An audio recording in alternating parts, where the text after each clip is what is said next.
right, gentlemen, I am recording. So does anybody want to go first about Heather McGhee, Under the Same Sky?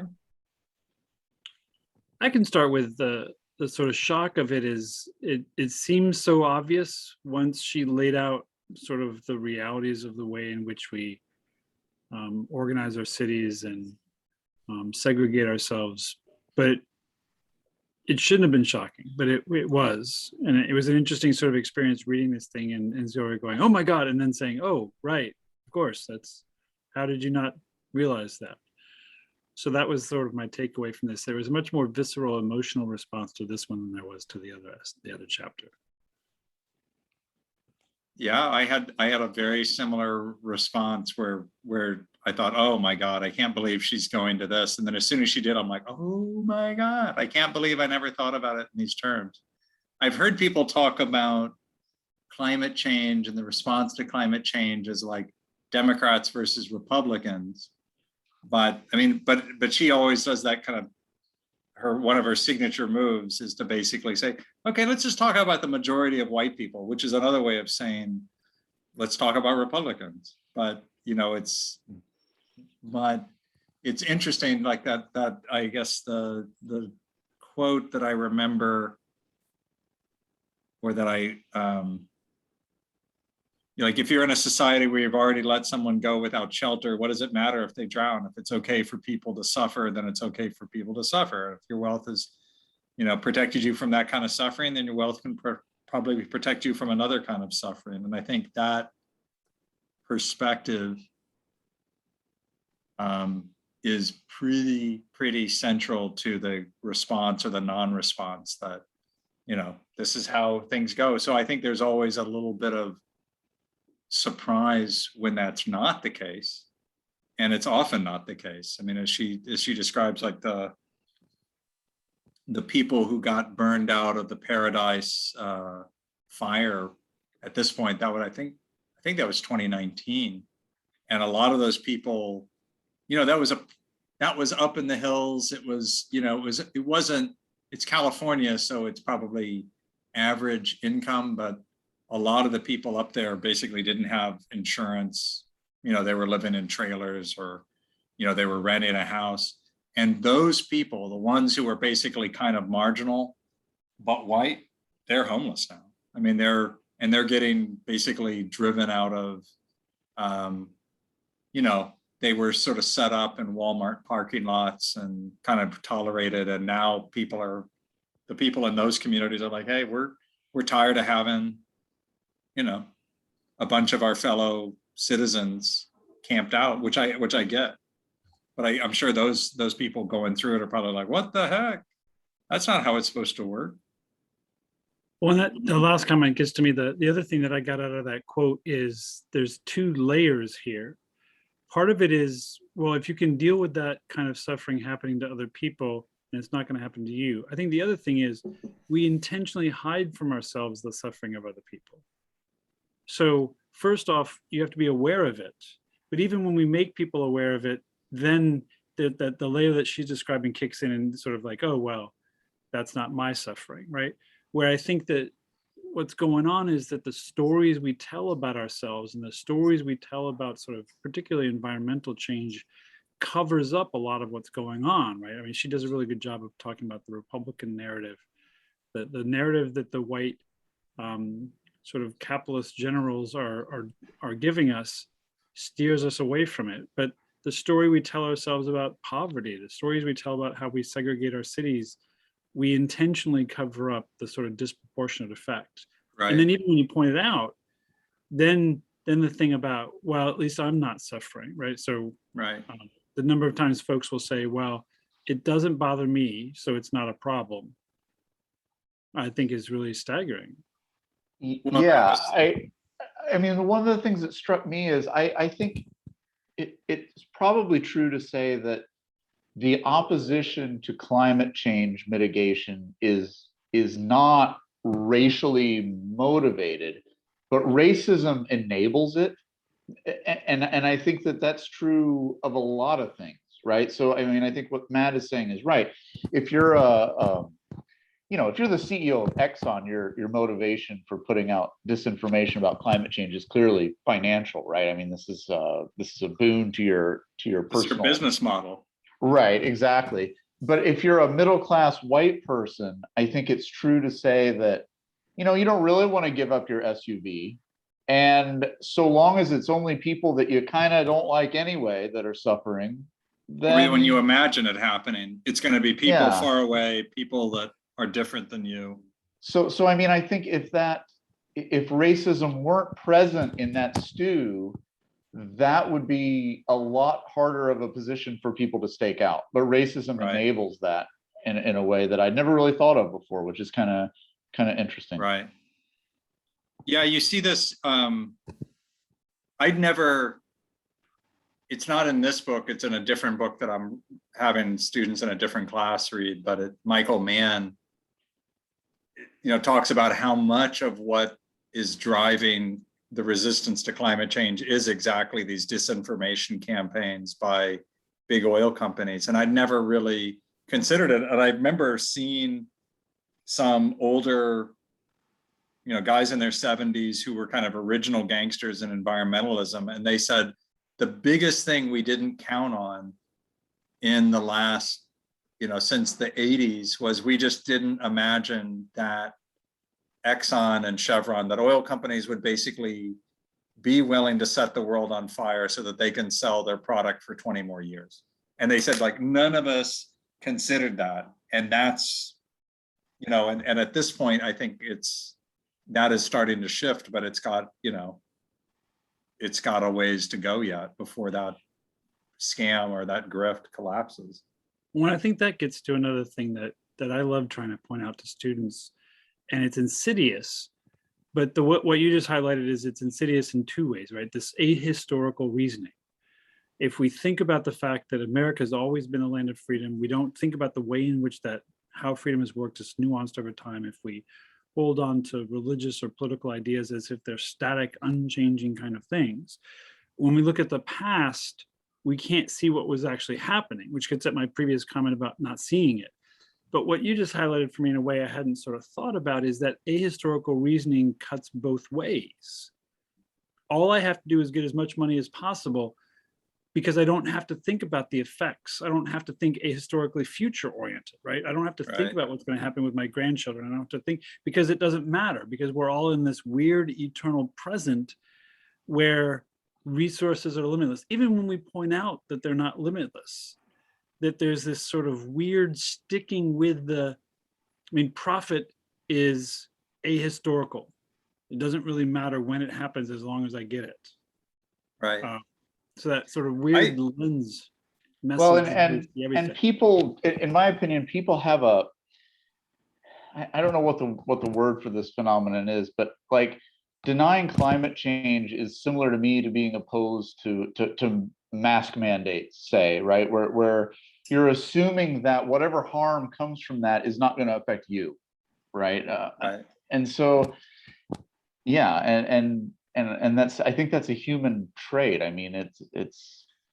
I think it is. I think Reagan, I remember when Reagan became president, he kind of was associated with trying to always think about whether it's good for you. And I think before then, at least, I was only 18 when Reagan was president. But so maybe I was just thinking about it, I didn't have that much mileage beforehand, but I think there was at least some recognition that that it always wasn't good, that what was good for you wasn't the only game in town, that sometimes basically you had to do things you didn't want to do because that was good for other people. And I guess the other thing I keep thinking about is like in societies, because McGhee frames us as like Nordic societies, and it's true that being basically pretty homogeneous makes it easier for people to imagine that the people they're helping are kind of like them. But part of when they ask or when they poll Finns or Norwegians about like why they support all these kind of programs to basically, to have healthcare or daycare or other things be basically heavily subsidized, it's not because they're particularly liberal. I mean, many of them just aren't, but they're particularly wealthy. And they said one of the things that what happens when you become more wealthy is you end up buying more insurance, because you have money to buy insurance. So you buy insurance in case you get sick. You buy insurance in case you have a kid. You buy insurance in case you want to go back to university. You buy insurance in case you get old. And then it's a different story you tell yourself, that you've hedged your bets against a bunch of different outcomes. And you could think of that as saying, well, we need to help, to put it in Matthew's terms, or probably not Matt's terms, but in terms of like, you could say like, this is a Christian way of helping other people who are, you help the sick, you help the incarcerated, or it's just another way of saying, yeah, that could happen to me because life is uncertain and who knows what will happen. Yeah, I want to take a stab at Rob's question, and you sort of gave me one more clue to put the pieces together. I think it comes back to this question about whenever something bad happens to us, we're surprised, because we've got this idea that the world is just. And if the world is just and I'm a good person, bad stuff's not going to happen to me. Right. So I think at the heart of what Rob's describing is this strange, blind trust in the idea that the world is just, and that when bad things happen to people, it's because they deserve it. And I think this dovetails perfectly with the American dream, right? The flip side of the American dream is, well, you must not have worked hard enough. And the flip side of racism is this implication that, well, you didn't make it because you didn't try. You weren't hard enough working. You weren't sort of the good person, right? And I think that this idea of, there's this great article by, I'm blanking on his name, but he writes this article that says basically, well, why do you believe in justice? And as a religion scholar, Christians start from the idea that God is good and make sense out of the world from that starting point. Jains, this sort of ascetic religion in India, they have this really, really great passage where they look at the world and say, let's figure out what kind of gods could exist if we take the world at face value. And they wind up in a much different place, that the world becomes about suffering, right? And sort of, I've had lots of health issues and things, and for a long time I kept on talking about that in terms that, well, God's been trying to kill me for my whole life and he hasn't succeeded yet. But that sort of, if your starting point is reality, justice is harder to get to. But if your starting point is justice, then it's much easier to think, well, that's not going to happen to me because I haven't done anything to deserve it. Well, to take it another step further, because you're not describing, were you describing Christianity, but you're describing kind of a white Christian or a white gospel of wealth. And if you start from that, if you start from a place of privilege, then you imagine the world is just because, you've landed. I think it's older than prosperity gospel, but it finds its in most intense expression in that. But you're right, that was in the back of my head as like, right, so my wealth is a sign of God's favor, right? And if we dovetail that with capitalism, then you get this really weird Frankenstein's monster that is going to step over anyone that gets in its way. I mean, this has some resonance with what we're talking about in the natural science part of the connective right now, because we're talking about the eugenics movement. And one of the things that sticks out to you right away is that there's a lot of rich white people that were way into this. And part of why they're way into it is because they figure their richness and their success is an indication that their genes are pretty darn good. And that, and that everyone should sort of aspire to be genetically more like them. But it's the same sort of idea, right? That there's some justice that's being played out in their ascendancy, right? And they're putting a biological spin on it, but it's a similar idea. It's kind of it's a funny thing, Rob, because one of the kind of it's a kind of extension of how white Americans have tended to view nature, which is nature is really pretty good, and which makes sense, except like not, because most of nature is pretty cruel. I was right? just saying, if you Nature's ever look at much, nature. right. And so, and I think one of the things that's going to really be hard for the students watching this or not watching this podcast or whatever it is that one of the implications of a world that's already warmed.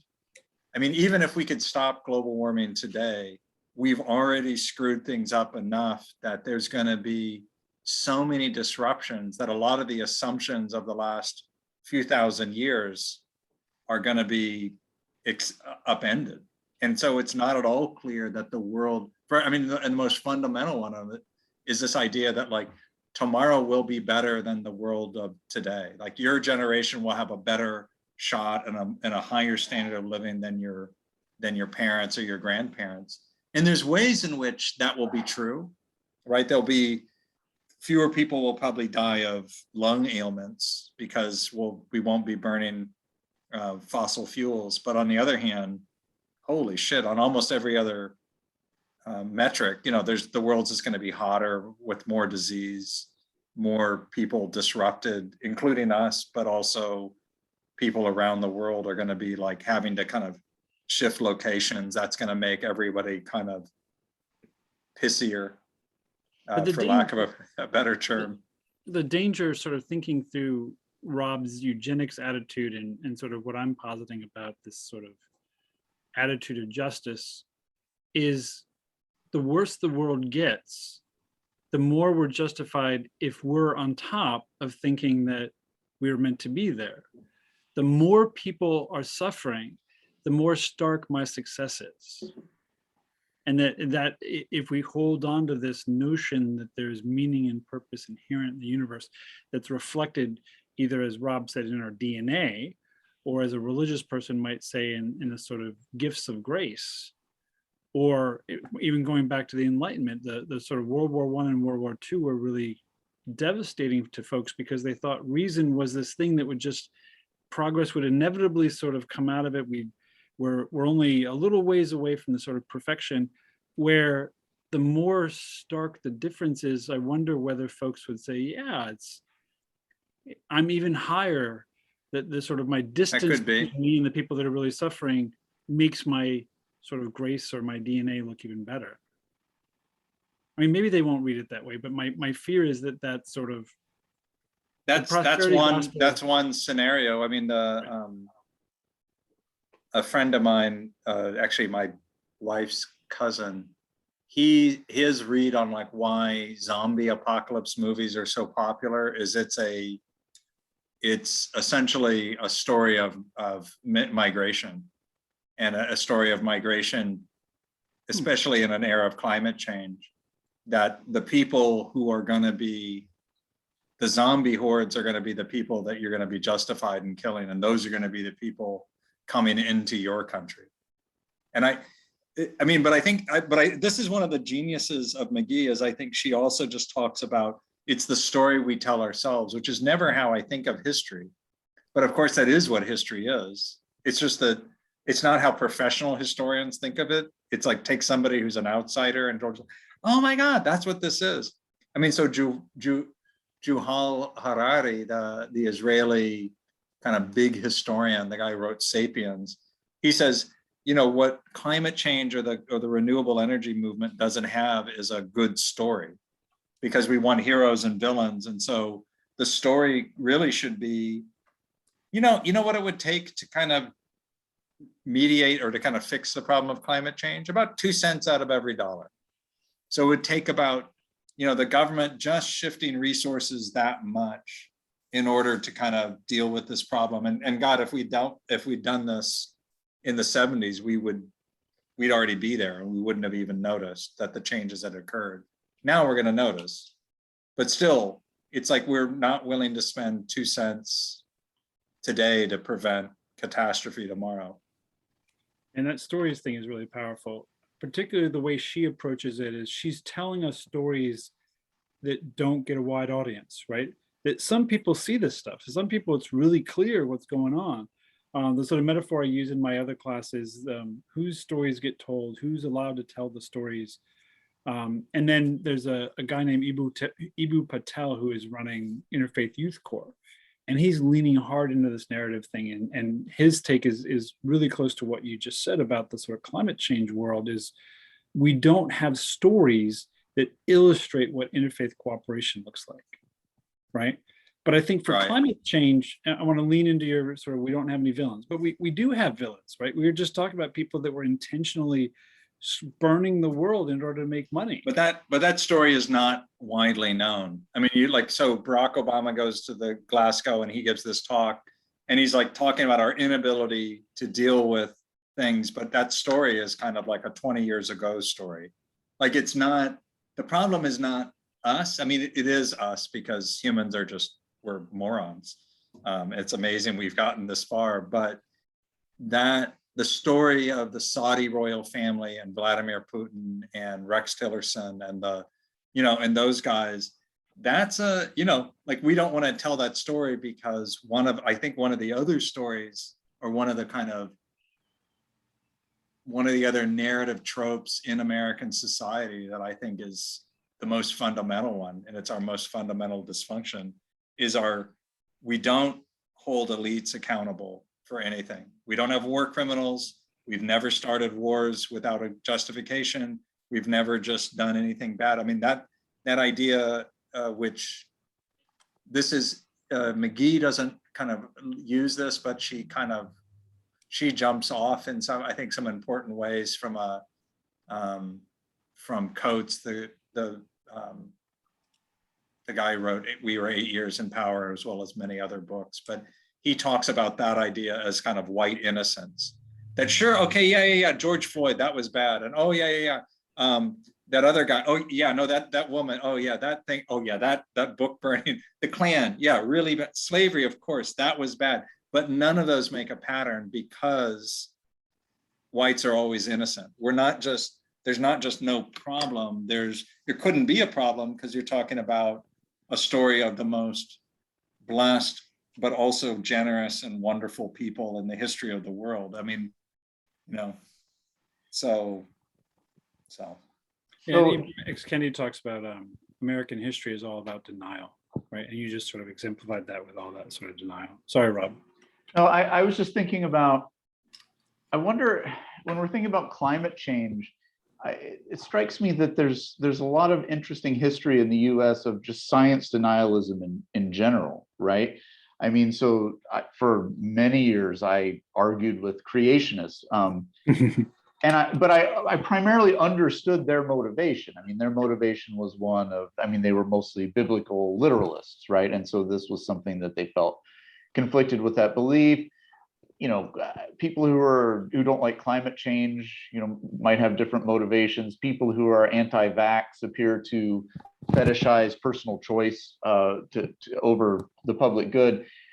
But also, a lot of those circles are pretty concentric. I mean, it's a lot of the same people. In fact, I was reading a thing the other day that the amount of vaccine disinformation that comes from white supremacist groups online is astonishing, right? And so I guess my question is, what is the intersection between, sort of science denial and its different flavors and white supremacy? I mean, is it just because if we accept these sort of scientific ideas, they're going to promote change? And if you benefit from the status quo, you don't like that? Or is there something a little deeper there? I'm just sort of mulling it over. I don't know if I know the answer. So let me take a stab at that. So when you started on anti-science, I think the thing that popped in my head was anti-intellectualism. Yeah. And I think sort of you're talking about the sort of fetishizing individual choice. I think one of the products of the combination of the sort of alchemy that comes out of Protestant Christianity and the sort of American experiment with democracy is this weird democratization of knowledge and a sort of anti-intellectualism that doesn't trust the brain, doesn't trust research or homework or intellectual scholarly, that it's all about the heart, right? And if we look at particularly the way that Christianity developed in the first couple hundred years of America's experience, the interdenominational fights led to this moment where, wait, we're all for Christ, why are we fighting each other? Which downplays the doctrinal differences and emphasizes what they share, which is an emotional or an affective engagement with the divine. So then what happens is the intellectual tradition of Christianity is eviscerated. And then it becomes about an individual personal relationship with God. So the individualism that allows us to ignore groups, ignore all those kinds of things. And I don't need my mind. In fact, if we think about faith and doubt in a particular way, your mind can actually get in the way. If all that stuff is going on in the background about who we are and how we properly live, and democracy means you can't tell me which religion to believe in, and we've simultaneously got this sort of science is just a different way of knowing, and religion is a different way of knowing, and I can believe, and every time someone says I believe in evolution, I sort of cringe, because this word has crept over into and has sort of infiltrated the way we talk about scientific theories that propose to describe the world in a predictable fashion, then becomes sort of these nuggets of knowledge that we can believe or not. And because America is about freedom and belief, I can choose what to believe, right? So that it just doesn't feel right to me. And Colbert did this so well with the sort of truthiness, right? I talk to my gut, and my gut says this is true, right? That I think that there's something really good in that sort of mix of it that gets at the thing that you're trying to talk about. How is it that we get to this denial of science? You do get to that.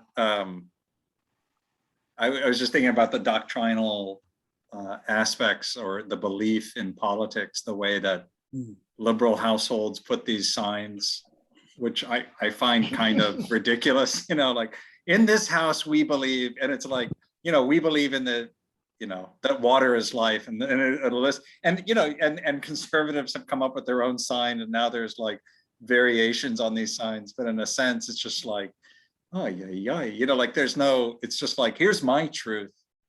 Right. The false equivalency of the religious truth and the spiritual truth and the scientific truth, and the vanilla is the best ice cream, right? Like somehow all these things are equal now. I think, I mean, I do think that McGhee is kind of on to something where she says it's like, it's basically like once government got out of the business of providing goods for whites, it became much easier to just attack the idea that there was a public good in the first place, or that there were public goods in the first place.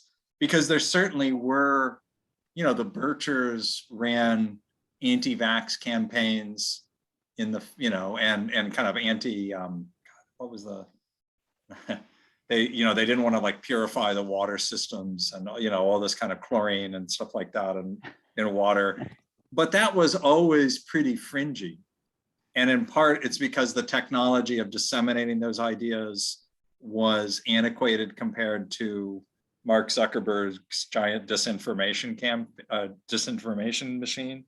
But it's also just that there wasn't, the idea that government was bad just went against the views of so many white people, because government had improved their lives. But I think once once government started helping everybody, or at least kind of committing itself to doing that, then I think a lot of people just said, well, fuck this. Like, we're going to stop. It's like the old line about, from National Review, is conservatives like stand athwart history and they're yelling, stop, like, let's stop the change. But I think at that point, like, we're going to stop sharing because this is enough. And we've kind of reached some pretty crazy standards, where you have rich people basically saying, yeah, I wouldn't mind, a little more taxes because my expensive car is getting beat to shit driving down the Pennsylvania roads. But, like that's, you kind of can't, I'm not sure, I don't know how this is going to play out. I mean, I guess we're going to find out, but it's also worth, as a historian, I would say, like, the whole project of government creating public goods was associated with the Whig Party, which was basically morphed into the Republican Party, but it was always in contrast to the party of slavery. So it's not that surprising. And the only reason the Whigs and the Republicans succeeded is because of the Civil War. And you had basically many of the Southern Democrats basically just, they weren't in Congress. I forget how they dealt with, but, so then, yeah, you could create a national university system because they weren't there to block it. You could create transcontinental railroads because they weren't there to block it. You could create the Homestead Act and a bunch of other things, national currencies, but. That sounds like the plan that the current Republicans are going for, except they block out the Democrats and go back to the good old days. Well, and I guess what I'm trying to say is that in the US, that kind of the association of government or of like what we think of as good government, or I guess what we would think of as good government, and kind of as opposed to the idea of limited government, but a limited government that benefits just a handful of guys that don't need government. I mean, they need government to come in and put down slave revolts. They need government to like make sure there's a road that runs between their plantation and the steamboat stop. But they don't need a pretty big government because like they don't care if the white kids in their area can't read, because screw them. That's not their business.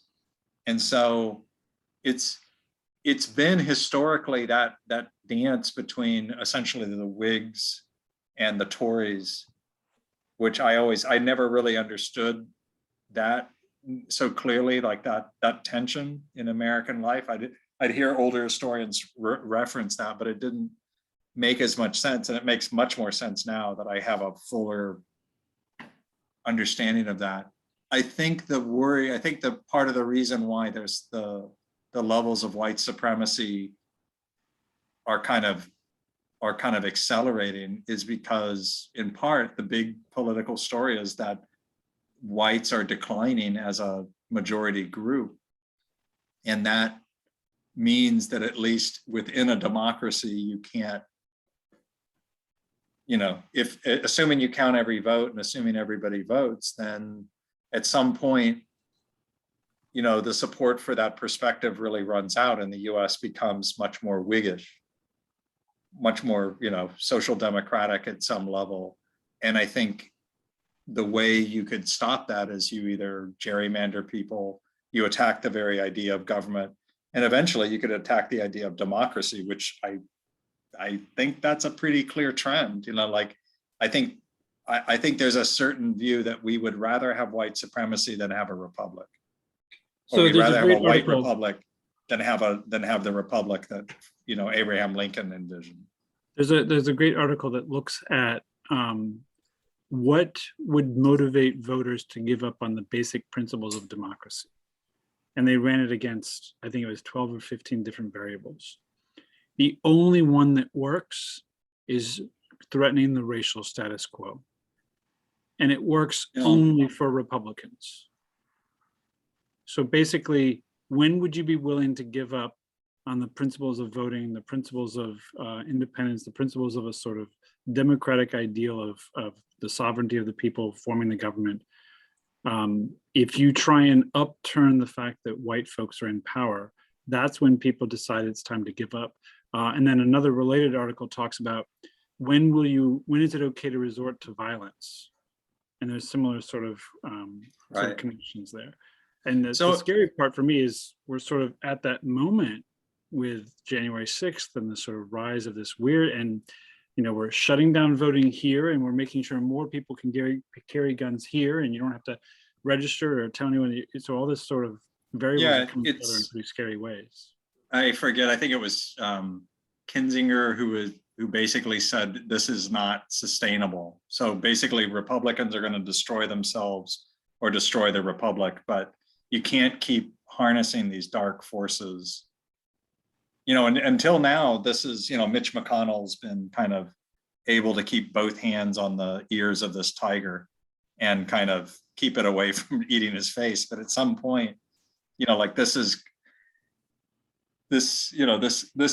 going to go in a direction. I mean, you can't just keep going in this direction where the role of government is to solve problems that don't really exist, so that the corporate powers can basically have a very strong, have an extremely strong police state that basically maintains their profits. You Like mean that just, create jobs? what's that? You mean create jobs? It sounds like you're saying that. Right, create jobs, I'm sorry, right, I meant, yeah, create jobs selling drugs. But that's So- the thing, back to the story, right? Is who's got the story that's compelling people? Right. And the story that's- that's compelling is the one that fits with our illusion about who we are. If you tell the truth, then Right, you wind up being the kid that's pointing out that the emperor is wearing no clothes. So it's interesting to me to think about something like climate change, because I think there's this old idea, and I'll admit I probably subscribed to this at least at one point, that if there was ever sort of a real existential threat, right? Right. Like aliens are landing or something, that humans would sort of band together and face that. But I mean, you see time and time again with things like climate change and like just the response to the pandemic in this country, where it feels like we're just tripping over one coffee table after another trying to deal with this.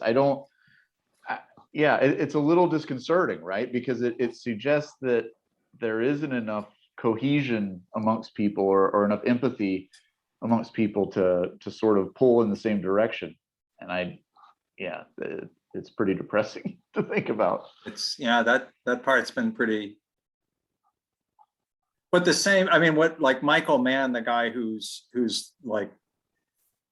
building off of books like The Merchants of Doubt, what he's saying is the same bots that are basically spreading disinformation about climate are also spreading disinformation about vaccines. They're also spreading, and indeed, one of the things that blew my mind, because I'm a Missouri boy, was that the Russian troll farms that kind of got really busy and got pretty good with Trump, the Trump campaign. One of their earliest successes, and was actually around Ferguson, Missouri, and they amplified, in the wake of that, they realized just how explosive that issue was. So they amplified a kind of pro-Black Lives Matter movement at the University of Missouri in Columbia, where I'm from.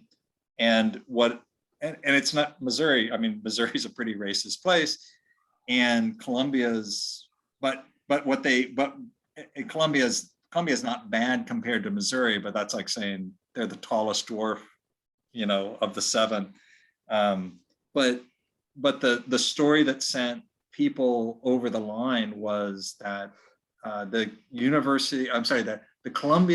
KKK was marching through campus, and the Columbia City Police Department was escorting them, and they both were beating Black students, whoever they could find, and they were like threatening to kill them. And so they put out an image of a young guy who had basically had been shot, and the head of the Black Student Union responded to that, and then that's what kind of led to a whole series of events where it did things that had never happened before, like basically all the Black players on the football team basically went on strike, and then it just tore the town completely apart. I mean, the university basically lost like half of its enrollment for the next 2 years or 3 years. Like, just no Black students would go there because they didn't want to go to such a racist place. And lots of white students stayed away because they didn't want to be associated with it, or they were scared of it. And so to me, that sort of tells you that as dumb as we are, that part of what makes us even dumber is that we're being manipulated. And I guess that's the good news. Well, but who's manipulating us, right? So what you just gave us is a really good way where a single story can turn this whole thing, right? But those Right. are the exemplars of this sort of idea of a single moment or a single individual can change history, right? Let's go back to Rob's alien invasion thing. There are a lot of really good books out there that talk about an alien invasion and how stupid humans get. Like, this guy's pretending to be the president, and this one's collaborating with the aliens, and like Right. all the complicated ways in which humans. What are the ones that we make blockbuster movies about? The ones that we all get together and kick the aliens' butt and the sort of unity. So we reinforce the myth that if it gets serious, we're going to get together. One Which guy, means- usually with a gun. Right, and fix the exactly. Right? problem. So if we could shoot climate change, we would be okay. Right. If Bruce Willis could shoot climate Right. change. But these two levels of stories are really important because there's the spark stories that it doesn't matter if they're true or not. And there are these myths that assuage our ego and point us in the opposite direction that are always working on this subtle level that we're not even sort of aware. We're being Yeah. conditioned to think that we're all in it together. And there's no way that if aliens were coming, we would be racist. But you can bet your ass the KKK is not giving up on that shit when the aliens show up, right? Yeah, take the black ones first. Yeah. Yeah.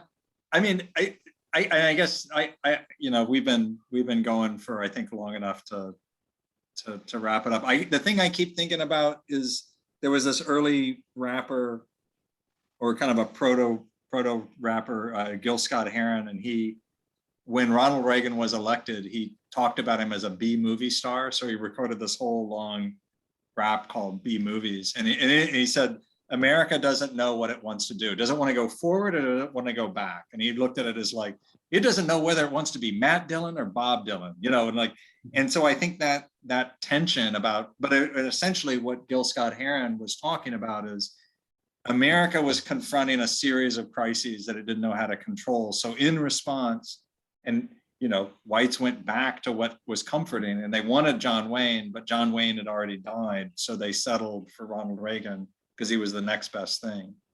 And I think there's a way in which, we have to put new stories out there, but I'm not sure how that gets done. Well, he also wrote a song called "The Revolution Will Not Be Televised." Right. And I think that's back to this story thing. The revolution, either to get us back to the old status quo or to change things, isn't going to happen in the publicly publicized narratives, right? We're not going to tell the story about how climate change is going to kill us, because that's not going to sell on television. And we're not going to fix it by doing one movie about how one brave soul could make 1 million solar panels or something crazy. Like Elon Musk. Right. Right. Yes, exactly. He's not going to fix it for us. So you're thinking about, or he's not going to fix it for free, for sure. Well, yeah, that's true. Although I think the other thing is that, so I'll end on a slightly more optimistic, or certainly more optimistic than that, but it's another kind of environmentalist that I enjoyed reading is Alex Steffen, and he talks about a lot of what's going on as being the politics of fast and slow.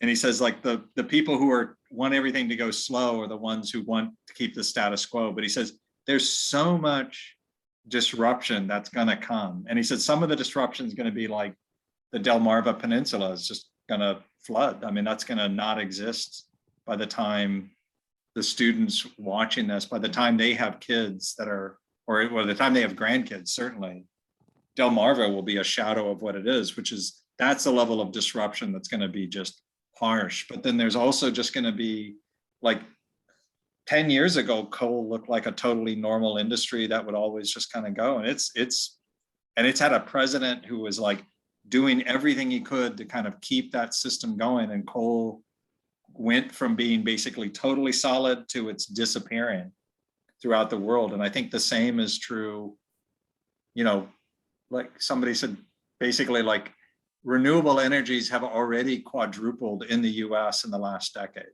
Wow.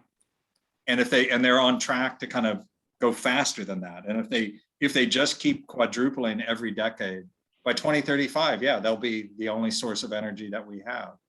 And that would be, and that's just going to be mostly economics, right? Because it's just cheaper and it's cleaner. And it's also, do you know how fast it is to build a solar farm compared to, like, building a nuclear power plant? Like, I know there's people who are like, oh, we got to do this, we got to do that. Yeah, okay, well, it takes 10 years to build a nuclear plant. It takes like 6 months or 18 months to get the regulatory approval to build a solar farm. Which do you think is going to win? Faster and cheaper? And cleaner? That's, so there's going to be all these kind of disruptions that I think are going to make a huge amount of difference in terms of like, and I guess, and maybe that will happen with race. Maybe. So what I hear you saying, John, is if we leave everything up to the free market, everything will work out in the end. Yes, it's exactly, John Galt will save us. He's already saved us if we would just stop fucking with him and making him mad. Don't make daddy mad. So no, this gentleman, as always, it's a pleasure. I don't know, Rob, did you have any final thoughts? And No, we've been I sort of think talking over the scientist. I think we covered it. We're good. All right. Well, thank you very much, gentlemen. It was a pleasure. Talk to you soon.